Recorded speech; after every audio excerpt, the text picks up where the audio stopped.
L'été 1987, en juillet, dans une petite ville côtière, tout droit sortie d'une série télé à la Dawson, vit Daphné, 14 ans, une jeune fille plutôt timide qui adore l'été.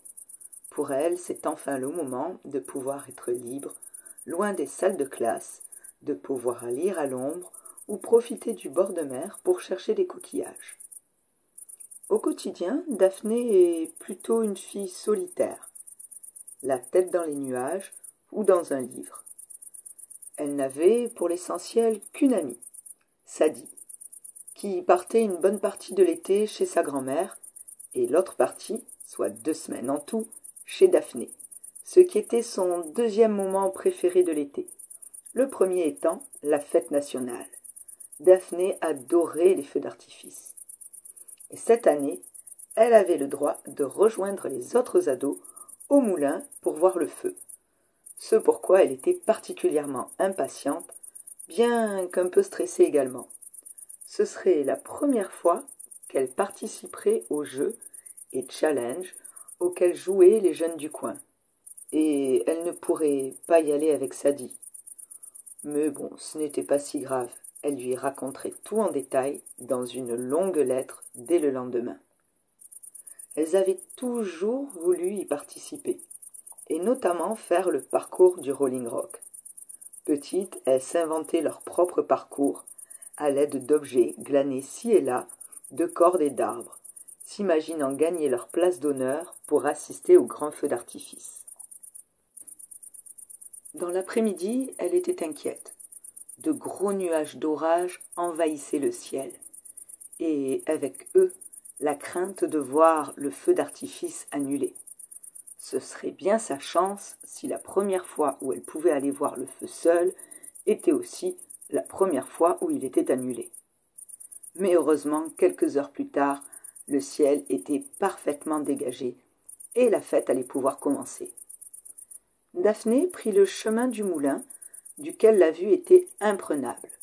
Toute la baie apparaissait à tel point qu'on pouvait voir les artificiers s'affairer et installer les barrières de sécurité. Peu à peu, les jeunes commençaient à arriver, et au bout de 15 minutes seulement, le premier challenge était lancé avec un mini-parcours, et, comme chaque année, les vainqueurs auraient les meilleures places pour voir le feu d'artifice depuis le toit du moulin, et d'autres petits avantages. Les challenges s'enchaînaient, et Daphné s'en tirait plutôt bien.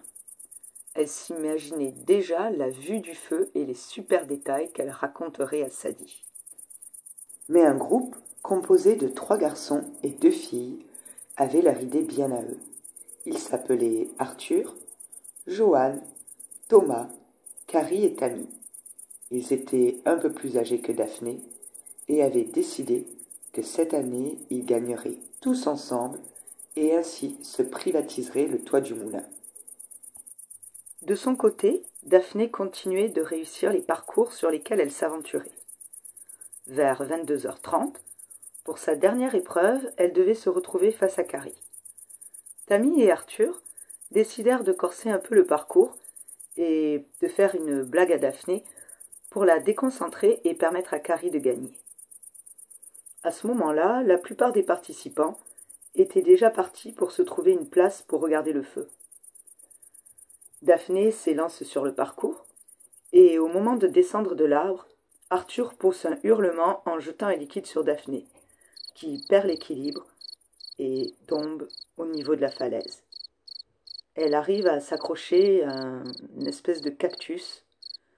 Paralysée, ni Arthur, ni Carrie, ni Joanne ou qui que ce soit ne réagit. Daphné crie, mais le feu d'artifice a commencé et personne ne l'entend. Elle chute et finit dans les remous de la mer. Son corps ne sera jamais retrouvé. C'est ainsi que s'achève l'histoire de Daphné, ou presque.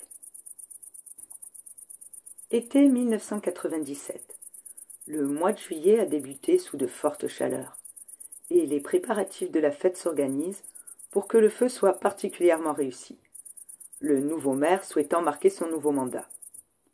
Joanne avait une drôle de sensation de revenir là après 10 ans. Il espérait tout de même bien qu'avec cette fête, il pourrait oublier le drame de son adolescence. Quant à Arthur, il semblait avoir déjà oublié, comme les filles, semble-t-il. Thomas, lui, avait carrément disparu de leur petit groupe. En tout cas, après cette année mouvementée, cet été serait l'occasion de se défouler. Et le coup d'envoi de ces belles vacances serait bien sûr le grand feu d'artifice. Cette fois, ils allaient s'installer sur la falaise et faire un feu de camp.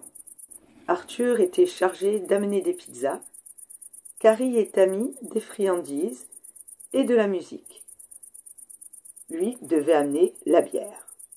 Vers 20h, un message d'Arthur. « J'attends les pizzas. Dès qu'elles sont prêtes, j'arrive. » C'est vers 20h30 que les filles arrivent et rejoignent Johan. Elles ont croisé Arthur et en ont profité pour faire quelques photos avec le Polaroid de Tammy. Une photo d'Arthur devant le pizzaiolo en train de faire l'idiot, sur laquelle il y avait un drôle de détail, au niveau de son ombre, la forme ne correspondant pas à ce qu'elle aurait dû. Ça attira l'œil de Johan, mais il n'y prêta pas plus d'attention pour autant. Il vient juste de finir d'allumer le feu, et la vue sur la baie n'est peut-être pas aussi directe que depuis le moulin, mais c'est plutôt pas mal. À ce moment-là, Carrie s'aperçoit qu'il n'y a plus de pile dans le poste. Tant pis pour la musique, mais Tammy n'est pas d'accord, puisqu'Arthur n'est pas encore là, et que donc les pizzas non plus, et que le feu d'artifice ne débute pas avant 23h, elle décide de repartir pour chercher des piles. Fais attention, il fait bientôt nuit et le chemin est escarpé. Suivant les conseils de Johan, Tammy embarque une lampe de poche. Vers 21h, n'ayant aucune nouvelle ni de l'un ni de l'autre, Johan envoie un message qui reste sans réponse jusqu'à ce qu'il le voie arriver. Désolé, je n'avais pas de réseau. Mais j'ai le plus important, les pizzas. Par contre, tu as invité notre fille. Il m'a semblé voir sa silhouette derrière toi en arrivant. Ben non, t'as du mal à le voir. Ou alors, c'était une touriste. Je te rappelle que dans moins d'une heure, le feu commence. Le groupe s'installe joyeusement en oubliant que Tammy n'est toujours pas revenue. Johan décapsule des bières à l'aide de son briquet, tandis que Carrie partage les pizzas. Alors que les premiers feux débutent, chacun est affairé à observer le ciel et à scruter les nouveautés pyrotechniques. Comme hypnotisés par ces lumières colorées, les membres du petit groupe ne s'aperçoivent pas que l'ombre de Johan semble grimper sur son corps, jusqu'à l'envelopper peu à peu, puis totalement, sans que personne ne s'en rende compte. L'ombre s'évanouit en effaçant le corps de Johan. Carrie et Arthur continuent de discuter tranquillement entre eux, chacun allant de son commentaire sur ces feux qui les éblouit dans tous les sens du terme, et ce, sans faire référence au fait que Johan n'est plus parmi eux, comme s'il n'avait jamais été là, tout comme ils avaient oublié que Tammy n'est toujours pas revenue. Puis vient le tour de Carrie. Elle se fait envelopper par l'ombre et disparaît à jamais. Et comme auparavant, Arthur ne réagit pas au fait qu'il est désormais seul, agissant comme s'il l'avait toujours été, exactement comme s'il s'était rendu seul sur les lieux, et bientôt, c'est à son tour de se faire absorber par l'ombre et de disparaître. À la place de ce qui avait été autrefois le petit groupe, il n'y a désormais plus qu'une ombre qui se dresse, prenant peu à peu forme humaine, et observant le feu d'artifice, le sourire aux lèvres. C'est Daphné qui s'est vengée de sa mort et peut désormais goûter à la satisfaction de voir ce spectacle tant attendu des feux, à la meilleure place, devant elle, dans le ciel. 10 ans. Il lui a fallu attendre 10 ans avant cela, patientant avec ténacité que le groupe revienne sur les lieux de son crime, tous ensemble, afin de les éliminer un par un, les envoyant dans l'oubli aux yeux de tous. Car oui, personne ne saurait jamais qu'ils avaient existé. Pour tous, ils n'ont pas disparu, ils n'ont simplement jamais eu d'existence.